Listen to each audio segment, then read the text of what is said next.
subsídios. Lições Bíblicas Adultos. Lição 11. A salvação não é obra humana. Olá, meus queridos amados irmãos em Cristo, a paz do Senhor Jesus. Quem vos fala aqui é o professor Júnior Salles. Estamos aqui para tecermos comentário de mais uma lição bíblica desta maravilhosa revista, aí em defesa da fé cristã. Uma lição que tem sido bastante extraordinária em defesa da fé. E nós estamos já chegando no finalzinho dos comentários dessas lições. A lição de hoje é a lição de número 11, cujo tema é: a salvação não é obra humana. Textual: não pelas obras de justiça que houvéssemos feito, mas segundo a sua misericórdia nos salvou pela lavagem da regeneração e da renovação do Espírito Santo. Tito 3 e 5. Tá? Aí nós temos esse texto que Paulo enfatiza a origem da salvação. A verdade prática diz o seguinte: a salvação é um ato da graça soberana de Deus pelo mérito de Jesus Cristo e não vem das obras humanas. Esta lição está dividida em 3 tópicos: a salvação sobre a graça de Deus. O segundo tópico vai trabalhar sobre a perspectiva soteriológica de alguns grupos da antiguidade a despeito aí da salvação. E, por fim, o comentarista vai falar sobre a perspectiva soteriológica de alguns grupos nos dias atuais a despeito da doutrina da salvação. Então, a princípio, ou o que nós queremos enfatizar aqui de uma forma resumida e rápida, é que a salvação ela não é uma obra humana, ou seja, nós não somos salvos pelos nossos próprios méritos, nós não somos salvos pelas nossas obras, por aquilo que nós fazemos. Tá? A salvação ela foi conquistada no Calvário por meio da morte vicária, expiatória e propiciatória de nosso Senhor e Salvador Jesus Cristo. De Mateus a Apocalipse, nós encontramos textos enfáticos, nítidos, que corroboram com este pensamento bíblico de que a salvação ela é uma obra divina. Nós já encontramos isso até mesmo no Antigo Testamento, sobre a promessa do Salvador, do Mashiach, ou seja, do Messias que deveria vir para salvar o ser humano. João, ao escrever o Apocalipse, ele disse que o Cordeiro já havia morrido antes mesmo da fundação do mundo. Nós entendemos que quando João escreve isso, ele escreve sob uma perspectiva aí futurística dentro da onisciência do Altíssimo. Deus, por saber de todas as coisas, ele sabia que o homem ia cair em transgressão e que, portanto, ele já planeja aí o remédio ou a solução para essa transgressão, para a iniquidade, para o pecado do ser humano. Então, quando o texto diz que ele morre antes da fundação do mundo, não que Jesus já tinha morrido ali fisicamente, mas isso dizia respeito à presciência de Deus, o ato de ele saber que o homem cairia em transgressão e que Deus planeja a solução antes mesmo da fundação do mundo. Isso fala sobre a presciência de Deus. Em Gênesis 3,15 nós temos aí uma promessa. O cristianismo nós entendemos que Gênesis 3,15 realça a ideia ali da presença do Salvador, a semente da mulher. E Isaías capítulo 9, que fala sobre o menino que nos nasceu, o menino nos deu, fala sobre Jesus. A virgem a conceber e dar luz a um filho e pôr o nome de Emanuel, que traduzido é Deus conosco. Logo em épocas mais tardes, o evangelista Mateus, ao escrever o seu evangelho, no seu arcabouço, ali no seu preâmbulo, no epílogo, ele vai falar sobre a manifestação do Senhor Jesus, o nascimento de Cristo. Ele vai dizer que ele vai ratificar as palavras do profeta Isaías, dizendo que o menino nos nasceu, o menino nos deu, e nasceu Jesus, que aparece lá em Mateus como Emanuel. Esse sufixo El, ele sempre tem uma conotação de Deus. Portanto, Emanuel significa Deus conosco. E Mateus vai dizer que Jesus, o nome desse menino seria chamado Jesus e salvaria o povo dos seus pecados. É muito interessante essa expressão, salvaria o povo dos seus pecados. Você pode conferir na sua Bíblia e até ler amanhã na escola dominical, porque é muito importante esse texto. Mateus capítulo 1, versículo 22. E este menino será chamado Jesus, e este salvará o povo dos seus pecados. Existe uma diferença muito grande entre salvar e libertar. Salvar é diferente de... salvar é muito importante nessa perspectiva soteriológica, Porque salvar, aí, significa libertar, né? Eu havia dito aqui que existe uma diferença entre salvar e libertar. É a mesma coisa, gente, tá? A mesma coisa. Eu estava querendo dizer que salvar é diferente de perdoar. Jesus não veio só nos perdoar dos nossos pecados. Ele veio para nos salvar dos nossos pecados. Porque este é o sentido original do texto. Salvar significa libertar, resgatar, tirar de uma situação perigosa. Jesus veio para isso. Eu estou lendo textos aqui que provam a ideia de que a salvação não é uma obra humana, mas é uma obra divina.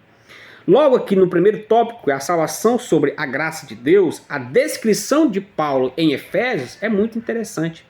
Paulo fala sobre o estado miserável do ser humano ali.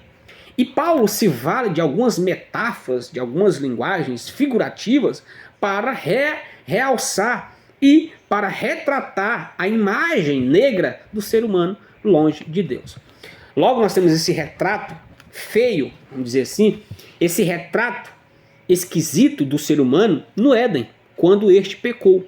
Ele, mesmo antes mesmo da queda, ele estava nu, patente, né? Claro, ele estava nu, está nítido nas escrituras, patente aos nossos olhos, mas depois do pecado, o ser humano, ele abre os olhos para ver a sua nudez e ver sua vergonha. Antes da queda ele estava nu, entretanto ele não tinha essa consciência, vamos dizer assim, de olhar para si e sentir vergonha. Foi o pecado que proporcionou isso para ele. Portanto, a imagem do ser humano se escondendo, como Adão se escondendo, a imagem de Eva ali acusando a serpente que havia enganado em comer do fruto, Adão alegando que havia sido enganado por Eva, foi persuadido por ela em comer do fruto proibido, retrata a ideia de um ser humano que conhece o pecado a partir dali. A culpabilidade, a culpa, a síndrome do Éden, de colocar a culpa sempre em alguém, começa ali naquele contexto.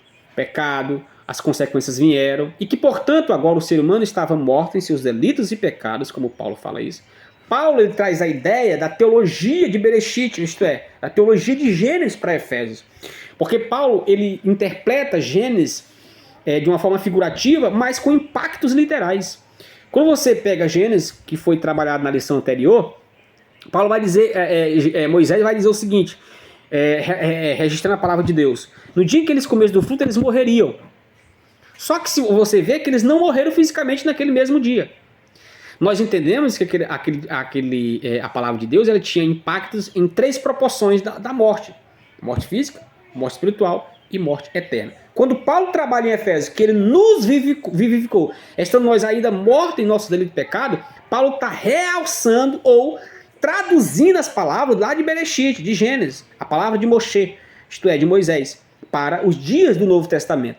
Então, quando Paulo diz que ele nos vivificou, estando nós ainda mortos em nossos delitos e pecado, Paulo está trabalhando sobre a morte espiritual, que é possível estarmos mortos mesmo estando vivos. Ou seja, é possível nós estarmos mortos mesmo estando vivos. Vivos fisicamente, mas mortos espiritualmente. Adão estava fisicamente vivo lá no Éden, mas estava morto diante de Deus, porque havia quebrado essa relação com Deus. Isaías 59, versículo 1, fala sobre a separação que a iniquidade faz da criatura com o Criador. As mãos do Senhor não estão encolhidas para que não possa salvar, os seus ouvidos não estão agravados para que não possa ouvir, mas as iniquidades fazem separação entre o ser humano e Deus. Portanto, você percebe que você vê aí uma natureza decaída, Romanos 3, 23, porque todos pecaram e destituídos estão da glória de Deus. E agora o que acontece? Vai acontecer o processo da salvação. E este processo de salvação vem de quem? Do ser humano? Não. Porque se fosse do ser humano, seria mérito do ser humano. E Paulo vai escrever em Efésios 2,8, porque pela graça sois salvos mediante a fé, isso não vem de vós, mas é um dom de Deus. Nós entendemos que a graça, ela também não anula a responsabilidade humana. A graça, ela é de Deus, para salvar. Agora, a responsabilidade humana também, ela não é tirada. Nós entendemos perfeitamente quando o texto diz que a graça se manifestou trazendo a salvação de todos os homens em Tito 2,11, e de fato, como nós encontramos também em Efésios 2,8, porque pela graça sois salvos, e logo aqui em Tito 3,5, não pelas nossas obras de justiça que havíamos feito, mas por causa da misericórdia ele nos salvou pela regeneração e renovação do Espírito Santo, nós entendemos que a salvação não foi conquistada por nós. Se hoje nós temos a oportunidade de sermos salvos, porque alguém outrora, primariamente, fez alguma coisa por nós. Segundo os Coríntios 5,19 diz, porque Deus estava em Cristo reconciliando o mundo consigo. Colossenses 1,20, e que havendo ele é um pronome pessoal que está atrelado à pessoa de Cristo, e que havendo ele feito a paz pelo sangue da sua cruz, reconciliou todas as coisas, tanto as que estão na terra como as que estão no céu. Então a atribuição soteriológica, salvífica, ela está atrelada à pessoa de Cristo, é uma responsabilidade primária de Deus em salvar o ser humano, porque ele morreu antes da fundação do mundo. Deus estava em Cristo reconciliando o mundo, porque ele nos amou primeiro.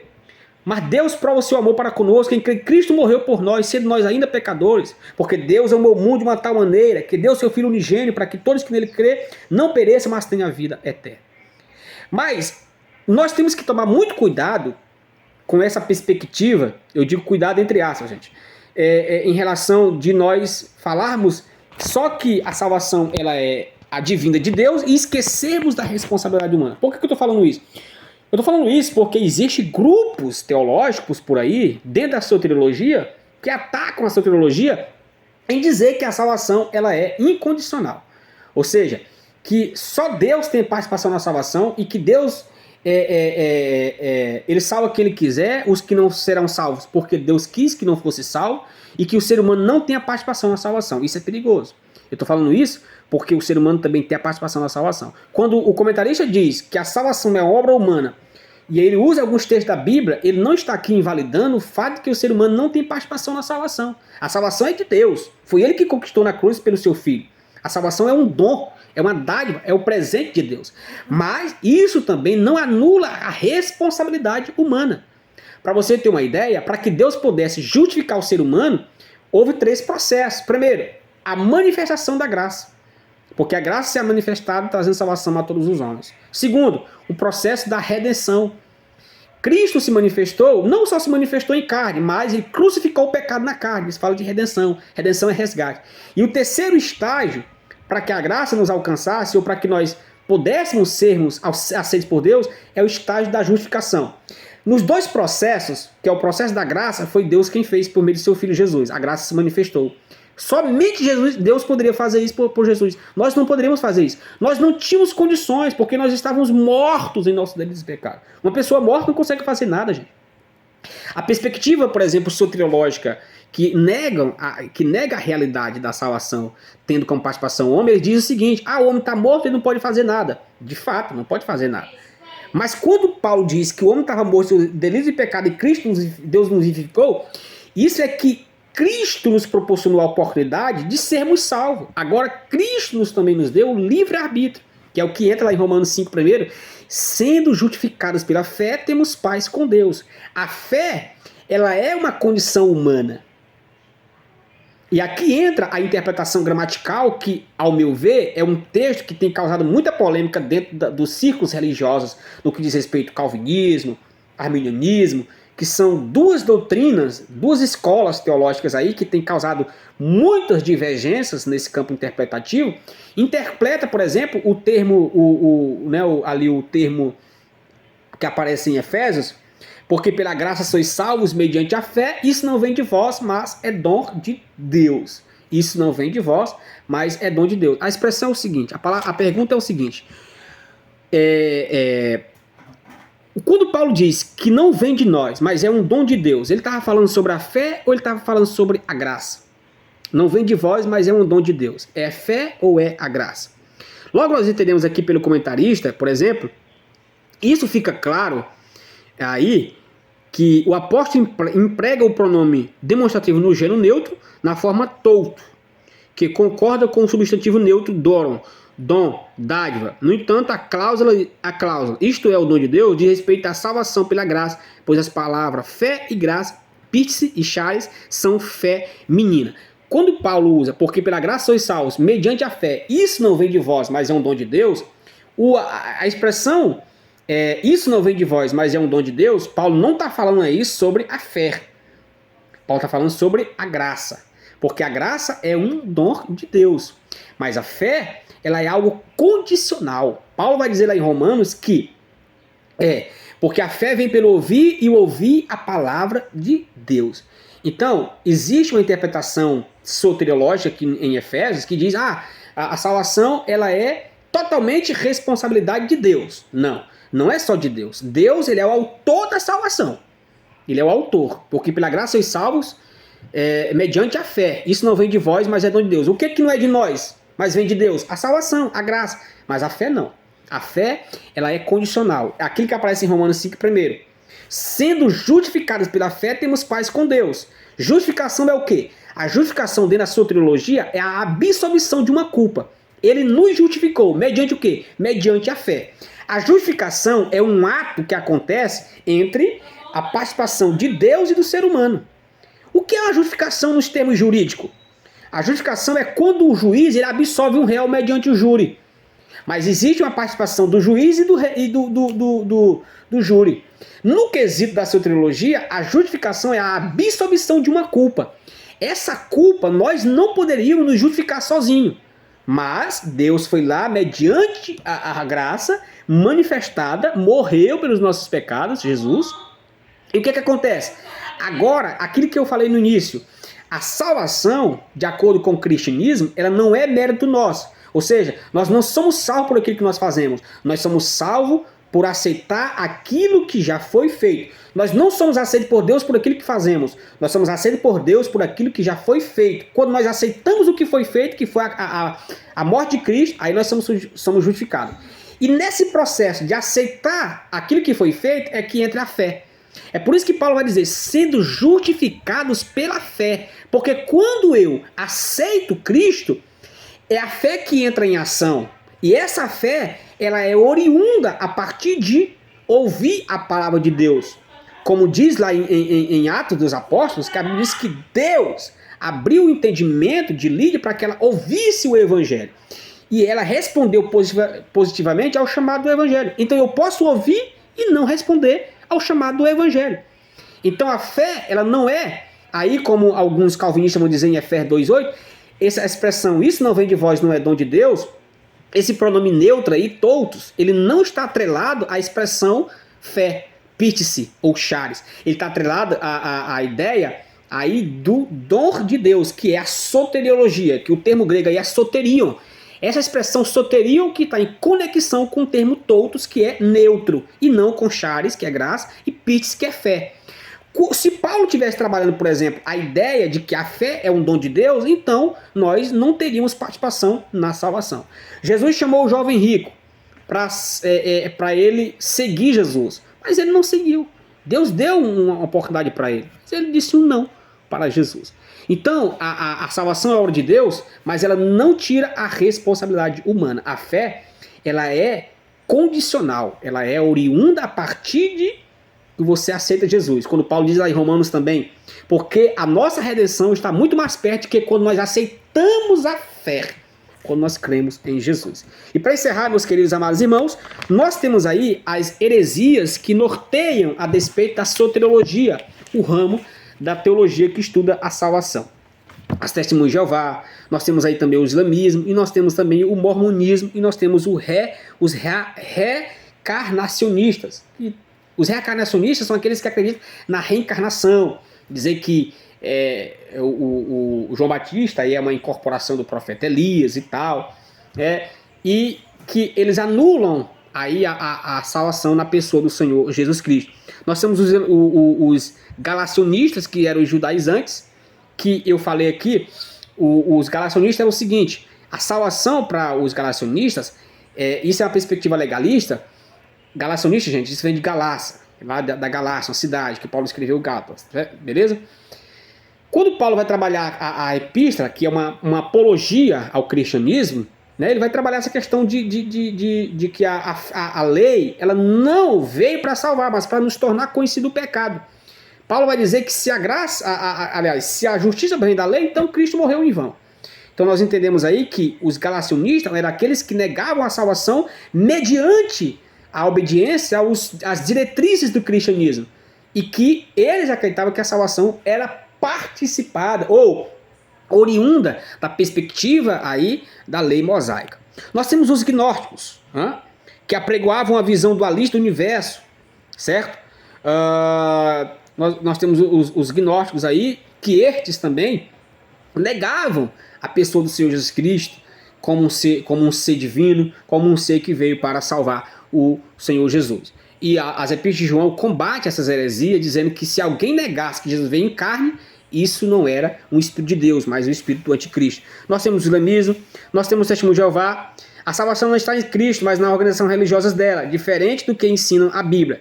Existem dois grupos de salvos, uns que têm direito ao céu, restrito aos 144 mil, e a classe dos ungidos. Outro grupo, a classe da grande multidão, e aqui vai herdar a terra, segundo a teologia do movimento. Então, o testemunho de Jeová acredita que serão salvos apenas os 144 mil, que aparece lá em Apocalipse, que na verdade não tem nada a ver com nós, a lei é judeu, e que esses 144 mil judeus aqui, para eles, é que serão salvos. E que o ser humano vai herdar a terra. Eles dizem também que já estão vivendo na época do milênio, né, coisa totalmente anacrônica e incongruente. E por fim, nós temos os mormonismos. Os mormons creem numa salvação geral, em que os não mormons são castigados e depois liberados para a salvação, e numa perspectiva individual. Então estas são as heresias que norteiam acerca da doutrina da salvação.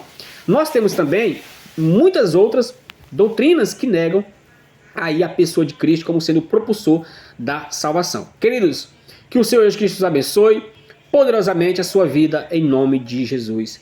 Amém.